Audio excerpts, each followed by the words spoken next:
Moi, je pense que pour convaincre les parents d'accepter de ne pas se marier, il faut d'abord leur parler des conséquences du mariage précoce. C'est là où c'est intéressant, parce que pour parler de projet et d'avenir, il faut être en vie. Et la conséquence malheureuse, c'est la santé. Et je vais en profiter parce que Moussa a des engagements pour faire rapidement un résumé et pour faire ce jour et permettre aux enfants de poser des questions. Moussa. Merci Maël et bienvenue à nos filles du collège Martin Luther King, c'est bien ça. Et félicitations pour cette initiative. Je pense que le thème mariage précoce et forcé a certainement des interrelations avec la santé. C'est là où je voudrais faire une petite incursion, échanger un peu avec vous. Mais quand on parle de santé, quelle est la définition que vous avez de la santé? Non, la santé de façon générale. Le bien-être d'un individu, très bien. Qui peut enrichir. Ok, la santé, c'est le bien-être. Tu as parfaitement raison. C'est la finalité.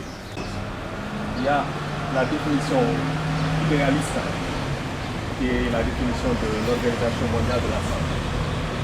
C'est un parfait état de bien-être physique, mental et social. Mais qui parmi nous ici a ce niveau de santé? Quelqu'un qui est bien physiquement, mentalement, socialement. Est-ce qu'il y en a un ici qui peut lever la main? Ah bon? Cette définition est idéaliste, donc elle est prospective. C'est une ambition de l'humanité. Peut-être qu'un jour on va l'atteindre.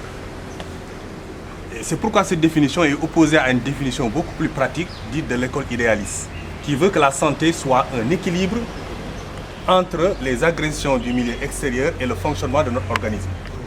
Si on parvient à avoir cet équilibre et à mener une vie productive, on est en bonne santé. C'est ainsi, par exemple, que vous pouvez avoir une maladie chronique, être handicapé et être en bonne santé. Parce que vous avez su avoir cet équilibre-là qui vous permet d'être un citoyen productif.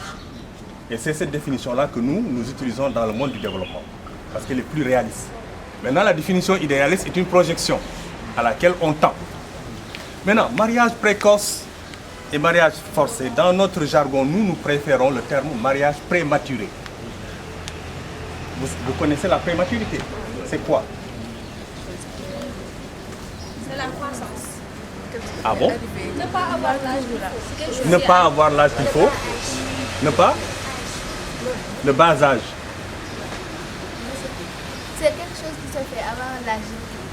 Quelque chose qui se fait avant le moment, avant l'âge requis, mais c'est excellent. Hein? Vous, je crois qu'on va vous... on va vous mettre sur nos calepins, c'est très bien. Donc, la prématurité, c'est ça. Il y a des normes, il y a des standards, c'est quand un événement survient avant le moment idéal. Donc, le mariage précoce, parce que la précocité a des vertus. Souvent, le talent, il est précoce. Par exemple, dans comme le chez développement... elle, chez elles, voilà. elles sont précoces. Hein. Leur niveau vraiment... Hein? Par exemple, le développement intégré de l'enfant, et je parle sous le contrôle d'Amat, plus l'enfant est précocement initié, mieux cela vaut. Donc la précocité n'est pas quelque chose qui est mal en soi. C'est pourquoi le mariage précoce gêne un peu les professionnels de santé publique. Nous parlons du mariage prématuré, immature. Pourquoi il est prématuré? Il est prématuré sous deux angles. Sous l'angle physiologique et sous l'angle psychologique. Sous l'angle physiologique, c'est quoi? C'est que le corps n'est pas encore prêt au mariage. Le corps n'est pas encore prêt à porter une grossesse, pour être clair. Pourquoi le corps n'est pas encore prêt? Et quel est le standard, quelle est la limite qui sépare la prématurité du mariage de la maturité du mariage? Quelle est cette limite-là en âge? Est-ce que vous la connaissez? 19. 16. 17, vous vous rapprochez, hein, mais... 18, très bien. C'est 18 ans. C'est à 18 ans où l'être humain, le sexe féminin, est apte physiquement et physiologiquement à entrer en mariage, à consommer ce mariage, à porter une grossesse. Parce que ces différents organes sont prêts à ce moment-là.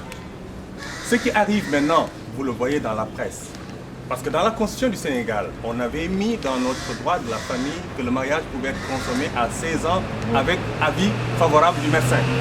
Et cela a été combattu au plan international. Et je crois qu'on a ramené ce texte-là à la norme, hein, notamment depuis la conférence de Beijing. C'est 18 ans. Ne vous trompez pas. 18 ans, c'est bon.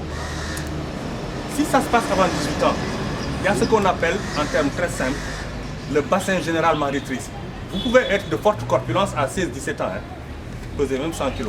Mais votre bassin, le bassin il est constitué d'eau. Le bassin est généralement rétréci. Il n'a pas encore un diamètre qui puisse permettre au mobile fœtal de sortir.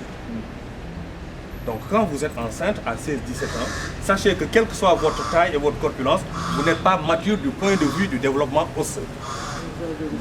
Et il y a de gros risques. Et ces risques-là, c'est ça qu'on appelle les accouchements, les grossesses à haut risque, les dystocies dynamiques, parce que vous aurez des problèmes à faire progresser le mobile pour sortir l'enfant. Et vous avez aussi des dystocies qui ne sont pas dynamiques, mais qui sont fixes. C'est tout simplement, c'est l'architecture, l'ossature qui n'est pas prête. Et c'est ça qui donne souvent des grossesses avec des césariennes, des grossesses avec une période de travail qui dure plusieurs jours, des grossesses avec des hémorragies, des enfants morts-nés, des fistules vésico-vaginales, vous en avez entendu parler. Parce qu'au moment de la grossesse, il y a des frottements qui se produisent, le corps n'est pas mûr. Bon, il y en a d'autres, mais c'est ça la conséquence physiologique qui est désastreuse et qui alimente la mortalité maternelle, c'est-à-dire le nombre de femmes qui décèdent durant la grossesse, l'accouchement et les suites de couches.